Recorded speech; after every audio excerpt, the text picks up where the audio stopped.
So reducing traffic to the house, we think, is the best way to do it, but not knowing that we are actually putting ourselves on the cross, you know. So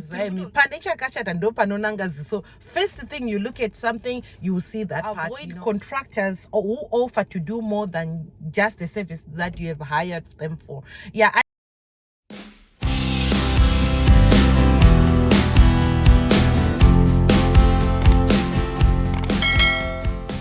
Hi guys, welcome back to another video. My name is Simply Rhoda and this is my YouTube channel. Thank you so much for taking your time today to click and watch this video on a beautiful Sunday. Guys, as you've seen from the title of this video today, this video is about what I would have done differently before building in Zimbabwe. And some of these are the regrets, honestly, and I hope that if you are here and you are building in Zimbabwe and you haven't done these things, this is a wake-up call for you and you come back and thank me later. So guys, before you watch this time on this channel and you haven't subscribed to the channel, honey, click that like button as well as subscribe button so you won't miss any of the informative videos that I'm gonna be put here concerning building in Zimbabwe. So today I'm specifically going to talk about 5 things that I would have done differently before I started building in Zimbabwe. I had to jot them down, guys, because I didn't want to skip anything. I want to just lay it to say really, you know,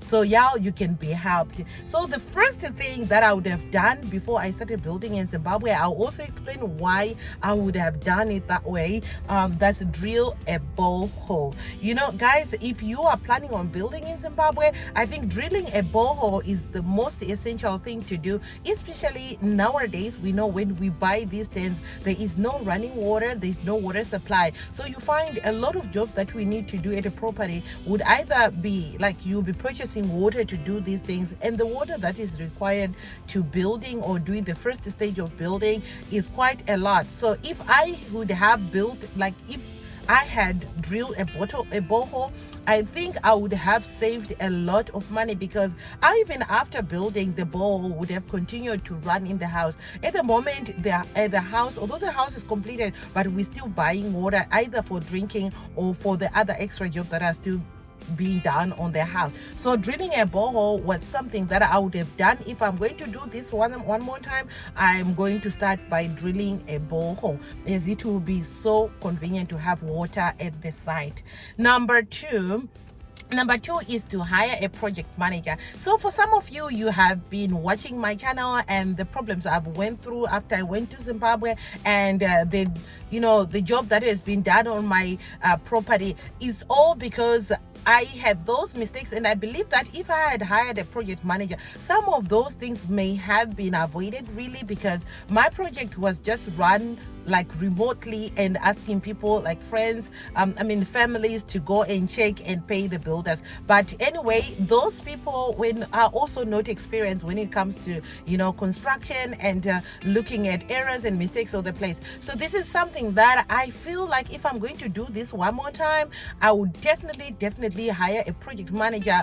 The moment I decide to put a structure, I will have a project manager in place who knows what they're doing, so I could avoid a lot of mistakes that happens at the building site, and also a lot of money that I'm reusing to perfect those stages again. This is something that I could have avoided if I had a project manager. And again, for most people, we believe that hiring a project manager is quite pricey, but honestly, it's better than redoing the stages, because you find that the money that you would have paid, you'd have saved a lot anyway, because each stage the project manager will check and will often be there and see if everything is done perfectly before you pay. Because some of the job that we paid, if I had a project manager, I'm sure we wouldn't have paid those stages. So which means we would have perfected them and redo them without running much losses. Number 3, the third thing that I think I would have done differently, or I will do differently if I decide to do this one more time, is to spend more time in Harare, like during the process, especially the finishing stages. I'll spend more time in the country, like although I have a project manager, but I'll spend more time so that I can also survey, because sometimes the project manager may also see differently, like unlike the owner of the thing. So for me, I have an eye for perfection. So I think some of these things, even minor things that are seen as minor, I would pick them out. So as y'all know that finishings are the most essential stages on any building. So once everything is left with those areas, I think it's not good looking to the eye really. When anyone comes to the house, or when you go to the house, you are going to be seeing that thing or that area for a lifetime. And even if it's something small, but your eye will always land at it. You know, so first, even when you actually think that nobody will see it, but that's where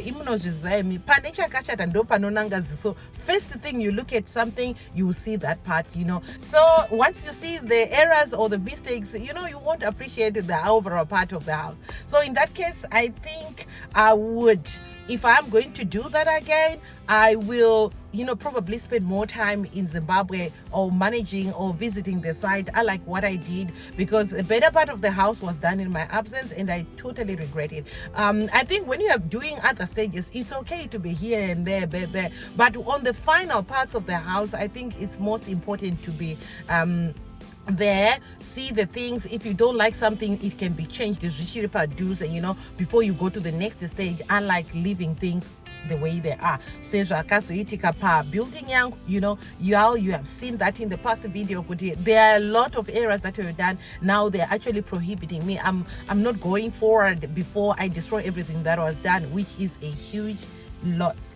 Okay, now let's go to number 4. Number 4 is to avoid contractors who offer to do more than just the service that you have hired them for. Yeah, I think this one we have spoken this at length in the past videos, but I'm still gonna reiterate that in this video for the benefit of those that didn't watch those past videos. Yes, I'm still going to talk about that.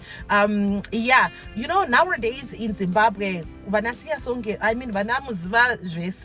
are so many these days, the jack of trades, there are so many. So you find that when you hire somebody to a place, they'll notice that there are still other stages that are yet to be done, and most of them, they will try kukambira, you know, to just say we know how to do this job.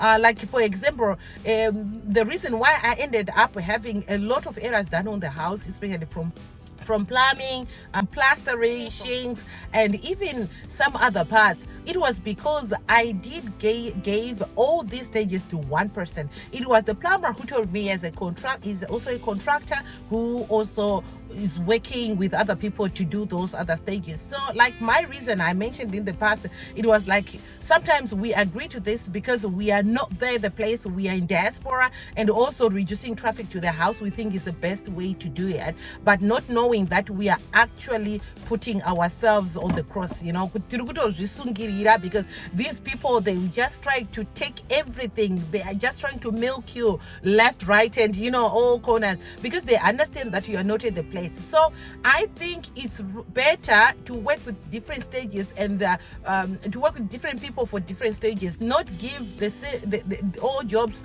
to one person who claims to know all of them. I think it's better to give other people, not all of them who claim to know something yet they don't know. And you find like my errors were only done with one person. The other people who work at my project never messed anything. They never did anything. And this person who messed a lot of things is the person I gave a lot of jobs. So he also went on to mess up all those jobs I gave him. So guys, if I'm going to do this again, no matter how somebody's experienced in all trades, I'm not going to give them all the jobs for the house. I would rather give them you. If you say you're a plumber, you do plumbing job. If you say you are a landscaper, you do only landscaping. If you say you can plaster, you just do plastering. So I will not, you know, do it again to say the person who is doing this is the person who is doing that again and that. No, that's a no, guys. So if you were thinking of doing that, and these guys, they can convince you. So the best way to say is, okay, I know you can do this job, but I have another person who is coming to do that, because y'all, you cry.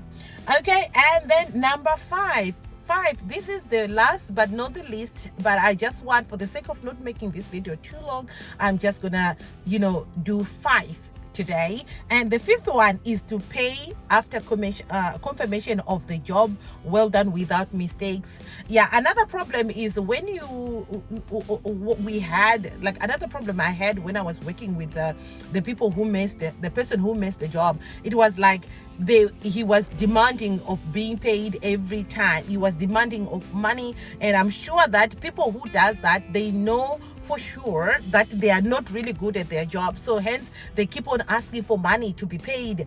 They do a little thing, they ask for money, they do this, they ask for money. They never wait to be paid once after the job is done. They make sure that the money that will be left to be paid after they finish the job is less than the money they get during the process of doing that job. So if I am going to do this again, I'm going to try to avoid paying before I actually get a full detail of their job, how it's finished, and if I give approval to it. And like I'm saying, if these are stages of like final stages, or these stages whereby we are doing the finishings, I'll make sure that I approve of those finishings before I hand them the money.